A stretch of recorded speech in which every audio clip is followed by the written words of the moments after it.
Fundamentally, it is the teaching of Tathagata Zen that there are two mutually opposing, simultaneous activities that create the activity that we call the cosmos, or this universe. This activity of arising, which is called birth, the plus activity, and the activity of dissolving, dying, the unification activity.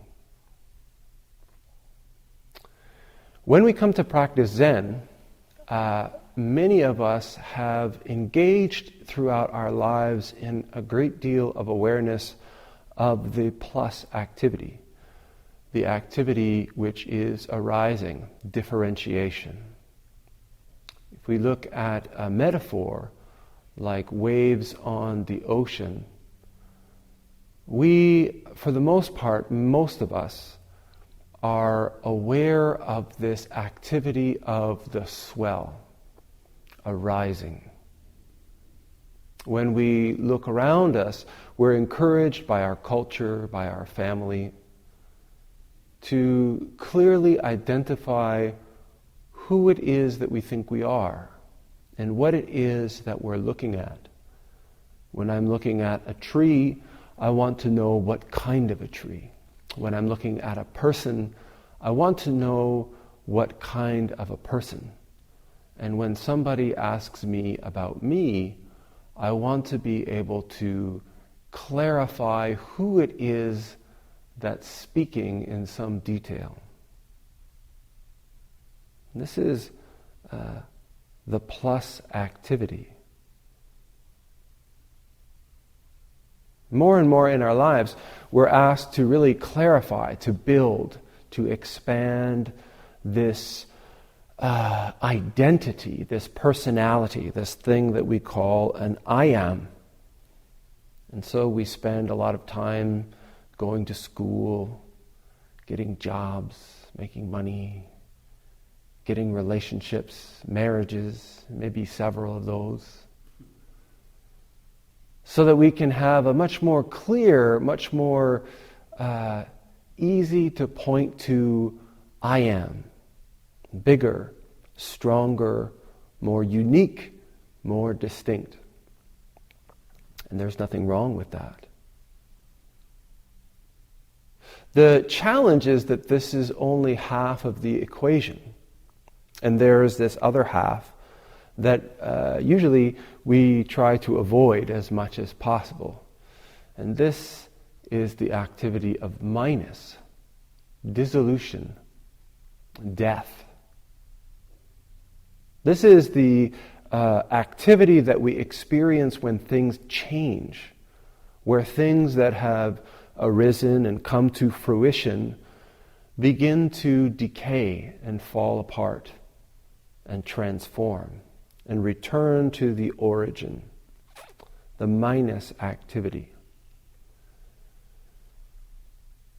It's something that we fear. It's something that we don't want to confront or face. And yet it is half of this whole equation of the cosmos.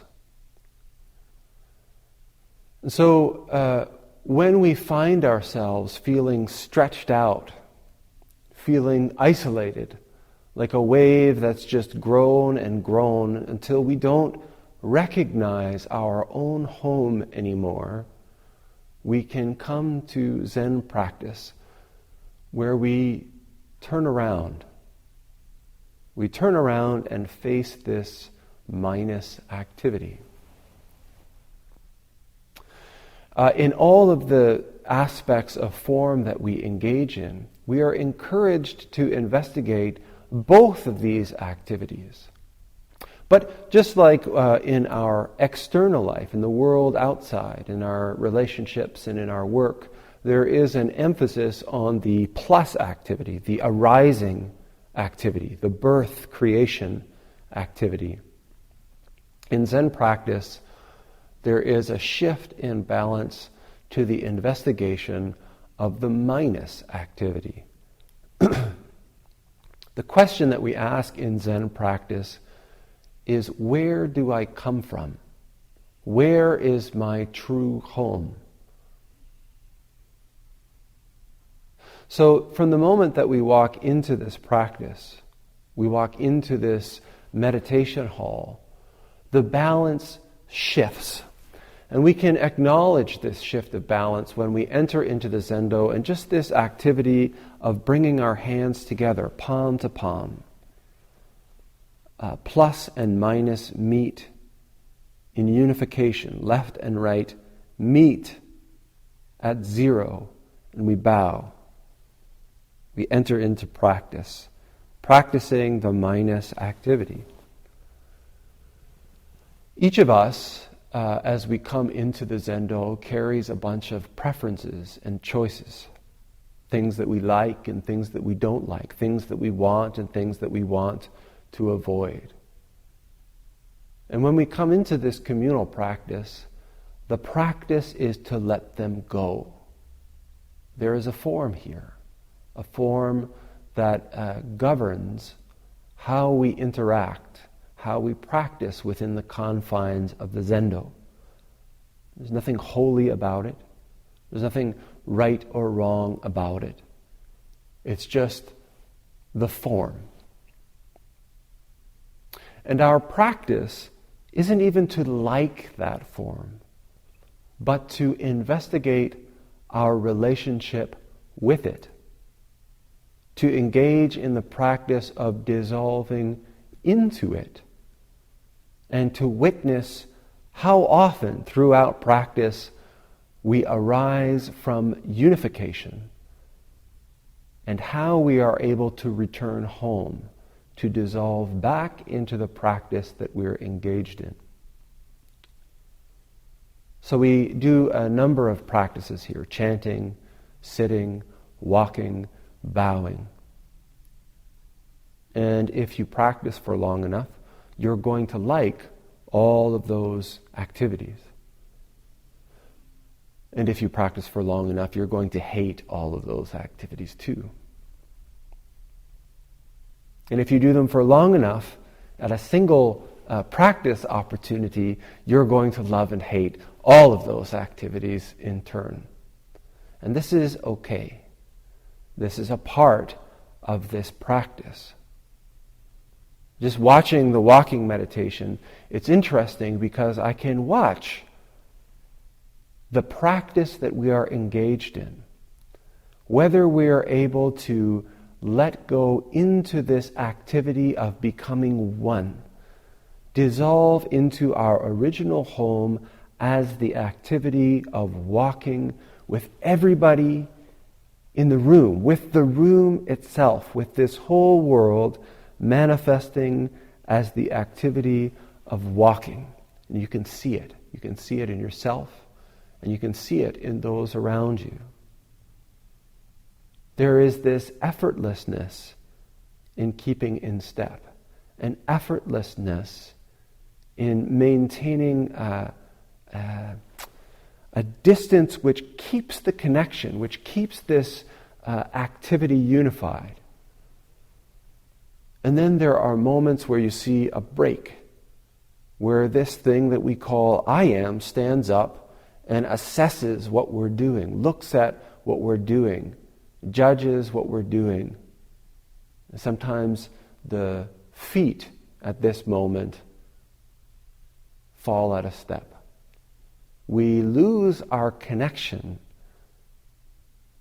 We break the relationship with the people in front of us and the people behind us.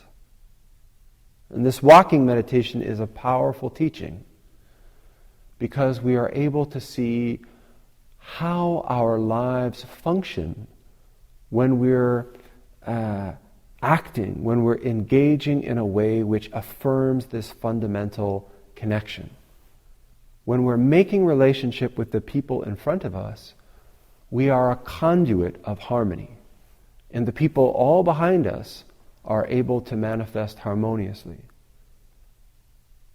When we get caught up in our thinking, we lose harmony. We fall out of step. We disconnect from what we're engaged in, this world, the very activity of our life. And when we do this, it has impact on everything that comes after. We see this. We can experience this and become aware of this through the simple activity of walking meditation. In the grand scheme of things, nobody gets hurt if you fall out of step. But what we can see, what we can witness, is a fundamental principle of the activity of this cosmos and the consequences of our moment-to-moment engagement, our moment-to-moment connection and relationship with our origin. The same goes with chanting. The same goes with our sitting. I wanted to just talk about walking tonight. This practice, over and over again, offers us an opportunity to return home. Not to our house, not to this place where we grew up, not to our parents' place, but to our original home, this origin from which all things in this vast cosmos arise and return over and over and over again. This opportunity is happening all the time throughout our lives, in every activity that we engage in every relationship that we make. But for the most part, we are unaware of it. We're ignorant. The practice of Zen is simply to wake up to what's already taking place all around you all the time. So wake up.